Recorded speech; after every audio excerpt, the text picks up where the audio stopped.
because Dion always runs in the country. Okay. Sealed. Yeah. So whenever there's a list, if there's any projects on our end, I like to. Yeah, like I said, I didn't even like review it, and when I said to Lisa, I said, is there supposed to be something attached to this? And then before I left him, so I didn't even get to really look at it yet, so I'll see what's there, and I'll let you know. Very good, thanks. Sure. Oh, question. Yes. Can we come on this? I have to find out why. I was just curious because last week I really answered that. Well, Rhonda's not up front anymore, she's at practicing, Oh, okay. so if somebody's not at the desk, then you don't hear it, you know, sometimes right away. So, as far as I know, yeah. Just, An update on grant stuff. push the button or say something, I guess, or whatever. Okay. Yeah, 'cause I went downstairs. Oh, so you have been downstairs.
Alright. You'll figure out how much anyway, then you can put Okay, extensions. He's going out. You got the ball. Then you can put extensions in. Now call the meeting, Carbon County Board of Commissioners to order. Please rise for a moment of silence, prayer, and the pledge of allegiance.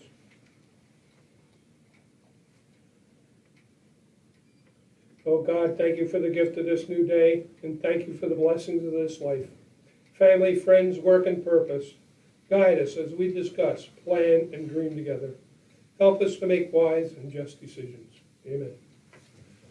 I Pledge allegiance to the flag of the United States of America and to the republic for which it stands, one nation, under God, indivisible, with liberty and justice for all.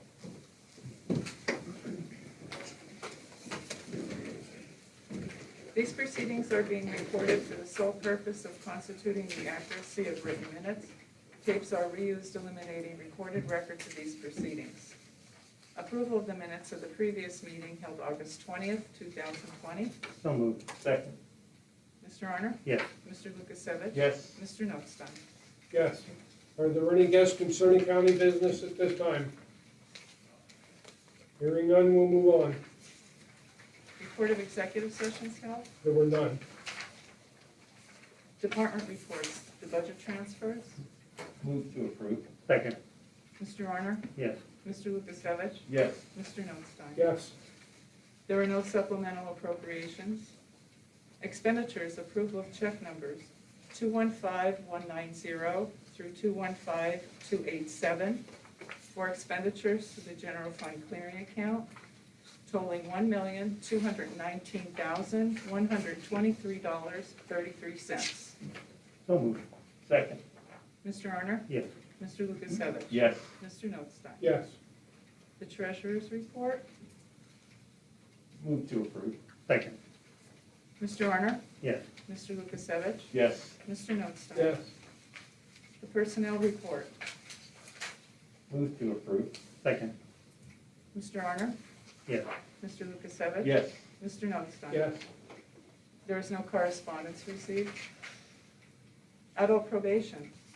For approval, award of funding in the amount of $66,487 for coronavirus emergency supplemental funding through the Pennsylvania Commission on Crime and Delinquency for the term of March 16, 2020 through March 16, 2022. The application was previously approved on July 2nd, 2020. So moved. Second. Mr. Arner? Yes. Mr. Lukasevich? Yes. Mr. Notstein? Yes, at this time I'd like to call on Rick Parsons to talk about that grant a little bit. Good morning, Commissioners. You can You come want to up. come up here because of being on camera? Just don't care. I don't necessarily want to be up here. Yes, good morning, Commissioners. So this is a grant through PCCD to assist law enforcement agencies with PPP, the personal protective equipment. Approximately $7,000 of the grant went towards reimbursing some of the agencies, both county departments and also other law enforcement agencies in the community for PPE that they previously purchased. An additional $36,000 approximately is being used to purchase new PPE. So what's happening is we've actually already ordered all those supplies. Once they arrive within the county, we will distribute across all the law enforcement agencies across the county to help supplement some of the supplies that they already have. And then the last part of the grant was $24,000, which is a lot of money, but I think it's so key piece of this grant, was for COVID-19 testing in our jail. Our jail is a small facility, and right now, when the individuals were coming into the jail, they're being quarantined for 14 days, so we could prevent COVID-19 from hitting our jail. And this allows us to test all the inmates right when they come into the jail, which expedites that process of being able to move into the general population. We just don't have the room and the ability to quarantine people going in and out of the prison at that level. So this is, I think, a great step for the county. Kelly, would you have any questions right now for the commissioners? Thank you all. Before you leave, Okay. I want to thank you because you put a tremendous amount of time into this grant application, many hours, as you have for many other grants in the past, for a lot of our programs. So I want to thank you for your effort in helping secure this funding for all the programs that you have talked about. So thank you very much. No, thank you, and I really do appreciate working with commissioners and the courts, and I think we've done a lot of good things, and I think we'll continue to do a lot of great things. So, thank you all. Thank you.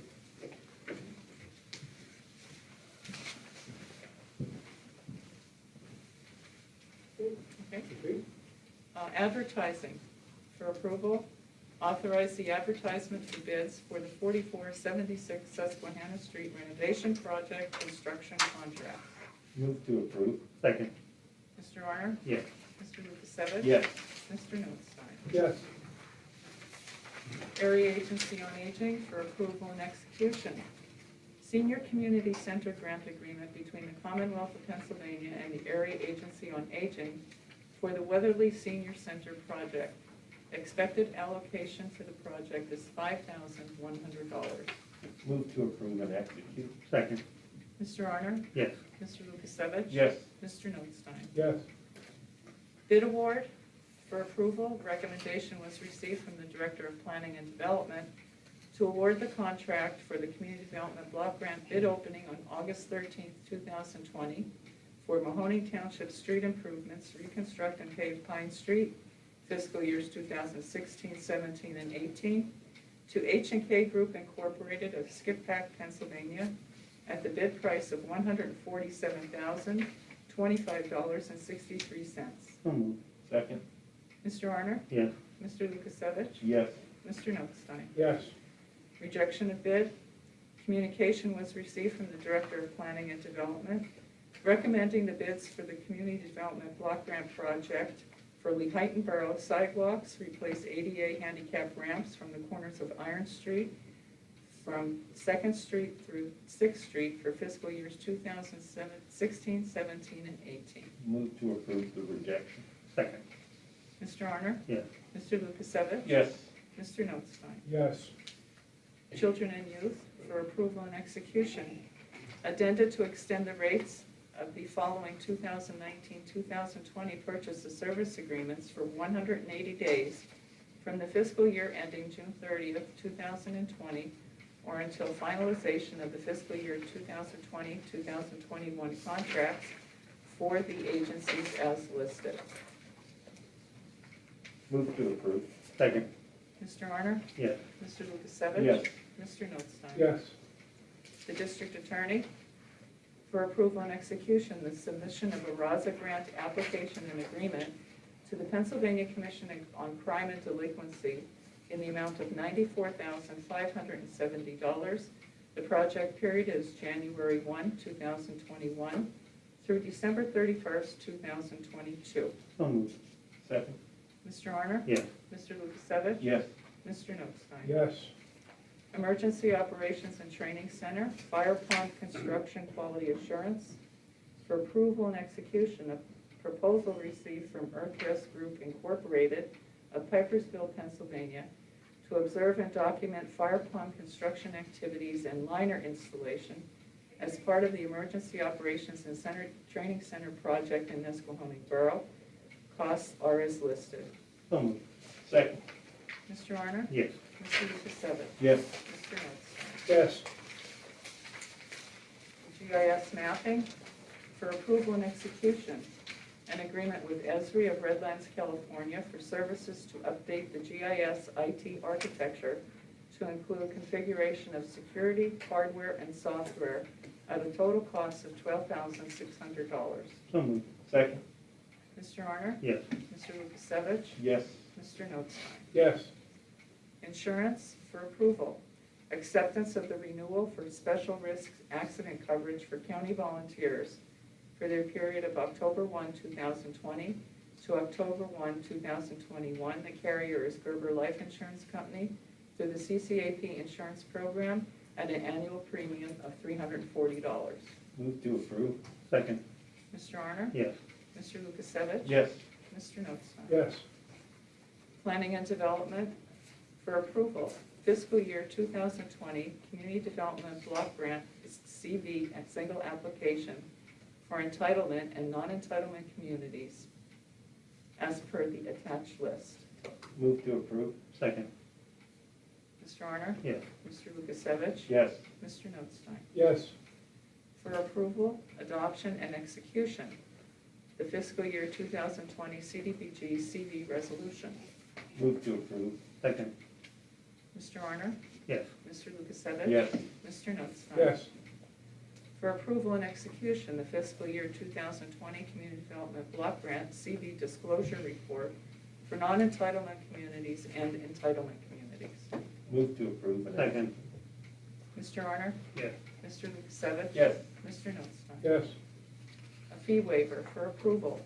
A request was received from the Planning Development Director for consideration to waive the county's land development application fee and provide a letter of support for Valor Clinic's proposed Veterans Unstoppable facility in Gooder Township.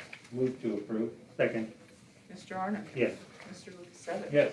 Mr. Notstein? Yes. Solicitor's report?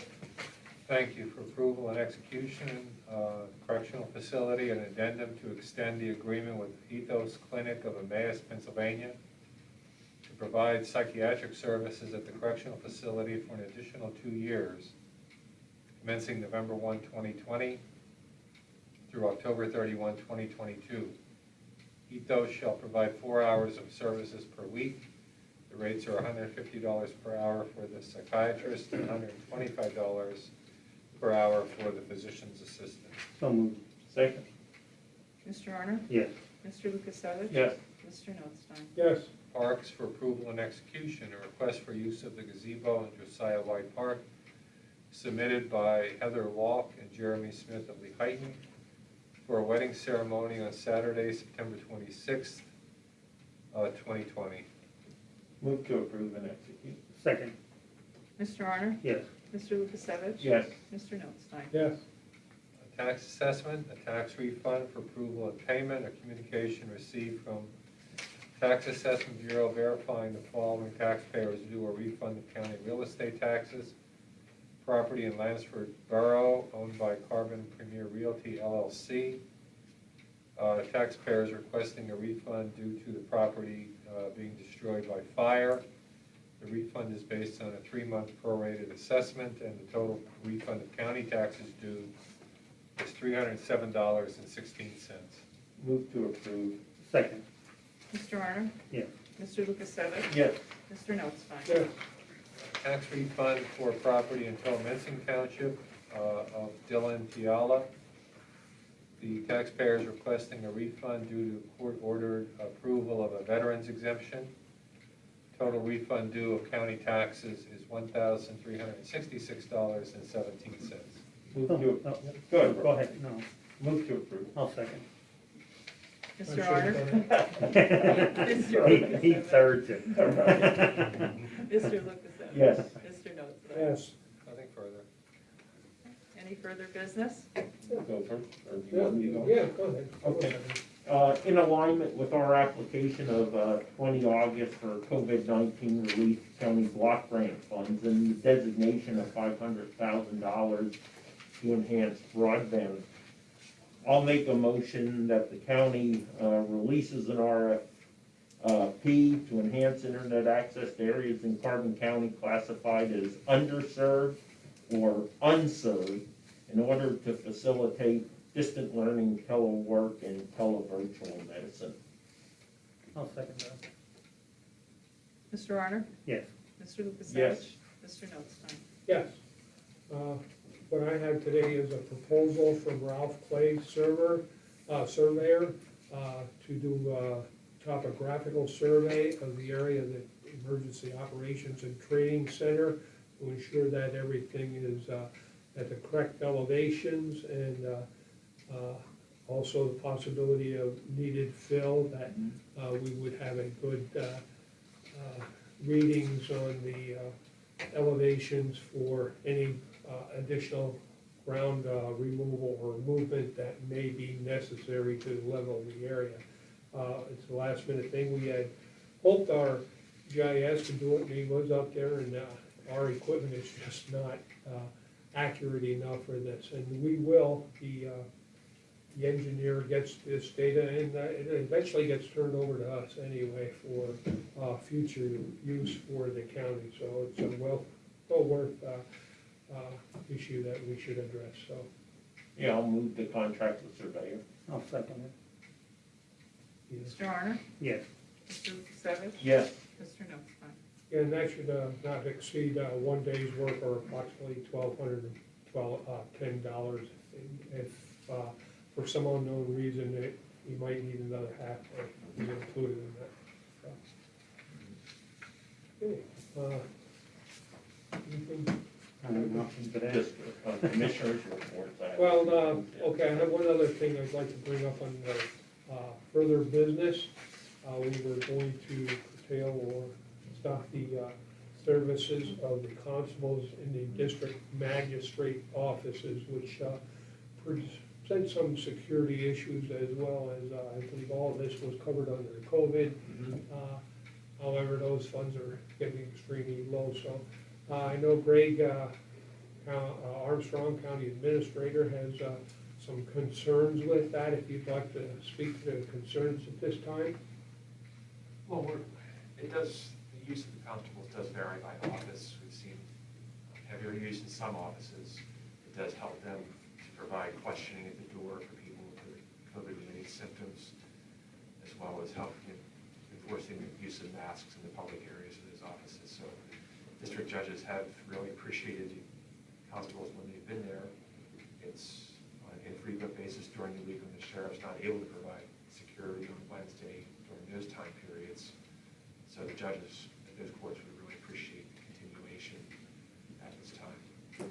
Greg, do we have any estimate of the cost going forward, or what's the historical amount we've been paying for it? I truthfully haven't seen the bills that have been submitted. I am curious to know myself. Yeah. To see how it varies among the 4 offices. Right. I know Okay. Judge Amango is particularly appreciative, Yeah. just because of the nature of the volume he deals with up there. Sheriff Orvilla, guys, questions, concerns? Well, I know that generally what would happen if the constables were no longer able to provide some of those security services, the sheriff's office would be requested to step in. Aside from our normal challenges we have with personnel, we already provide services there on Wednesdays for preliminary hearing dates, and our staff complement isn't enough to be able to do that any other days. And, you know, we face the same challenges as other agencies right now. We have some vacancies, we have some training, people at training, and we also have some medical leave of absence. So the challenges that we face now are even more significant than what we would do on a normal basis, when I don't think we'd be able to provide those kind of services. Now, I understand, and this has been an issue throughout the years, we have talked about several times, is the fact that all the magistrates have their hearings on a Wednesday. And it creates a problem not only for the sheriffs, court administration, but for the public defenders and the district attorney's office, who has to have people at all 4 offices at the same time. So it is a personnel issue all the way around. So I would appreciate if the courts would really take a serious look in the very near future on how we can't eliminate the hearings all being held on one day at the same time, if that is at all possible. And I'm sure the commissioners and the sheriff or whoever would be more than happy to meet with the judges to see if we can, what changes we can make to help eliminate some of the personnel problems that we have in supplying them all in one day. I can say that we are currently in discussions with court administration on that topic. A lot of that has to do with the individual decisions by the magistrates and the courts. But we're having those discussions right now, So Commissioner. it probably puts a major burden on the corrections facility also, because a lot of these people have to be transported. And likewise, the police departments, I would assume, that they all have to transport the inmates from the prison to the magistrates and back again. So if they have 2 or 3 different facilities they have to go to, and it's a burden that all these people coming and going all day long out of the correctional facility is also an issue. So I think that's something that through the CJAC or working with the courts that we can try to come up with a better method.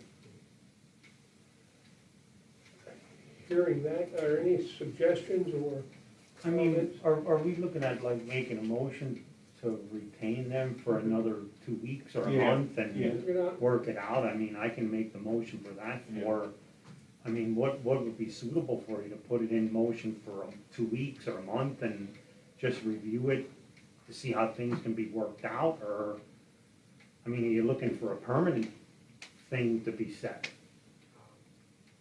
My feeling is a month is necessary, because there's a lot of logistics for the sheriff and I to work through with the judges at those courts, as well as any further approvals we might need from the president judge. I'd say 2 weeks. Okay, let's- okay, then I'll Give us make the some time to I'll talk make the about it, motion look to at some of proceed the with them for issues 2 and, weeks try to address them. until the issues are resolved, you know. So I'll second Rocky's motion. And- Okay. Mr. Arner? Yes, Mr. Lukasevich? Yes. Mr. Notstein? Yes. Commissioners' reports, Mr. Arner? none today. Mr. Lukasevich? Well, first I want to defer a couple minutes to our treasurer so we can talk about the most recent hotel tax numbers that have come in. Good morning, Commissioners. In today's invoices, we have distributed the second quarter hotel excise tax, and we were anticipating a bit of a change in the amount of revenue collected for the second quarter due to COVID. However, the gross collections were $219,496.19. Compared to second quarter of last year, we are only down $945.83. For the first half of 2020, our year-to-date gross collections is $445,177.99. That is an increase over the same period last year of $45,790.63. Of that, the county retains 4% to cover their administration of the hotel tax. That amount was $17,807.12. Monies that are directly for the use of Pocono Mountain Visitors Bureau from Carbon County, $338,335.27. And monies that will be coming back from Pocono Mountain Visitors Bureau to offset tourism costs that the county incurs will be $89,035.60 for the first half of the year. So we're doing pretty good with collections in spite of COVID, and we'll see what the third quarter brings. The third quarter should be a full quarter of activity because a lot of the restraints were lifted towards the end of the second quarter. So, unless you just have any questions for me? No, thanks, Ron. Want to bring an update on the parking kiosk. Aspirationally, we were expecting the beginning of September to have the kiosks operational. We do now foresee a delay to sometime in October, and then we'll have to make a decision if we want to try that transition, during fall foliage, which may not be the best time for that transition. So it's something the commissioners will be discussing over the next week or two about a more firm date on the rollout of the kiosks. I want to emphasize today is the last Recreate and Educate event out at Mock Chunk Lake Park. That's a collaboration between the park and the Environmental Education Center. That's at 2 o'clock today. And there was a motion or 2406, and that was the grant to the community center, and that's for a pool table and a couple of benches as the seniors wait for the buses. And I simply bring that up because our senior centers have reopened. Our director of the Area Agency on Aging, Sue Ziegler, has said it's going extremely well. And I would encourage the media to take an opportunity to go out there and speak with those particular location directors and the seniors, just to see how it is a positive for them during this challenging time. That's all I have. Mr. Notstein? I believe that's all I have today, and sorry, Ron, under treasurer's report, I should have had you do your report then on the vacation bureau. Department heads. It doesn't matter, I can pop up anywhere. And you have been known to do that. Okay, any further business? I have nothing. Hearing none, meeting adjourned. Kelly? Good morning. One question, when is the bid opening for the Susquehanna Street? You're gonna be advertising, What was that? Bid opening The date. Bid opening was October, October 1st. October 1st, yeah. okay, that's all I have, That's all? that's all. Thank you. Just talk about, I guess, with the 2 weeks with the constables, let's kind of talk about like what that kind of entails a little bit. More or less, Greg, that's your department, really, like you take the heat. Well, each constable has constables that work out of their, so each district judge has constables that work out of their office for warrant service. The constable fee bill does allow for security services to be paid to the constables, and that's how we've been paying them an hourly rate to be there for 3 or 4 or 5 hours per day, depending on what the judge needs on a particular day. It does vary. I mentioned Judge Emenko. He had his preliminary hearings on Wednesday, it's a busy day. Tuesdays and Thursdays, he also has a large number of traffic hearings due to his work covering I-80 Turnpike. So that's a large volume day. It's very helpful to have someone at the door enforcing, reminding people about masks, asking about any COVID-type symptoms, and then communicating with the office staff that this person is requesting a continuance or whatever the need might be. So they've found it very helpful to, they don't have the staff themselves to station at the door, plus manage the court schedule and the paperwork that's required. So it's been a great benefit for them on these days, those time periods when they do need assistance. Thank you very much for all that. Any other questions from the media? Okay, thank you.